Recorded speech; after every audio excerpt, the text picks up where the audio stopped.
السلام عليكم صاحب الآد بادي السلام لما أصحابك وحرن كنال كينا يوتيوب مان جرافيكس waxay wada diiwaangelinta koorsooyinkii cusbaa ee graphic design iyo video editing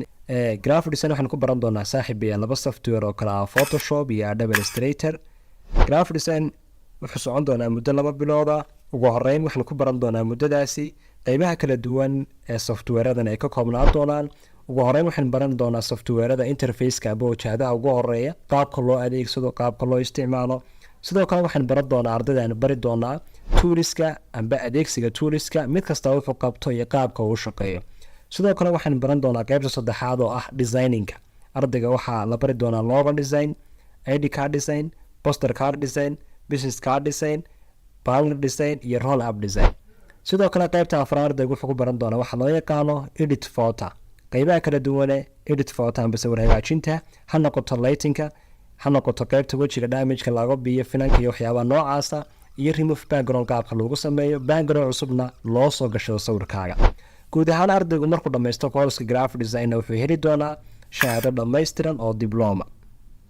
course kale video editing-ka waxaan ku qaadan doonaa software loo yaqaan Adobe Premiere waxaan ku baran doonaa ugu horeyn qaabka loo soo dego sidoo kale waxaan baran doonaa interface-ka amba wajahada ugu horeysa qaab dhismeedka koowaad ee software-ka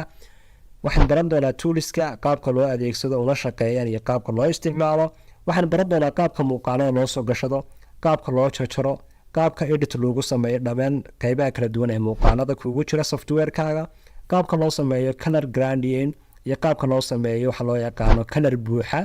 labadaba sidoo kale waxaan baran doonaa qaabka loo sameeyo audio editing amba codka qaabka loo edit gareeyo ugu dambeyn waxaan baran doonaa qaabka loo sameeyo green screen amba marada daaha akhtarka qaabka loogu adeegsado software-ka dhexdiisa ugu dambeyn waxaad baran doontaa wax loo yaqaano expert muuqaalkaaga aad diyaarsatay qaabkii aad ula degi lahayd ambaba aad u save gareyn lahayd sidoo kale ardaygu isagana wuxuu heli doonaa shahaado diploma oo ku saabsan video editing-ka oo dhammaystiran haddaba ardaydaanu qaadanaa bil walba waa arday aada u kooban oo xadidan haddaad u baahantay xirfadaha noocan oo kale ah isla hadda iska diiwaangeli nambarka committeega ku bingaraysan ee qaybta committeega halka hoose yaala aad baad saaxiib yaal u mahadsantihiin wasalaamu calaykum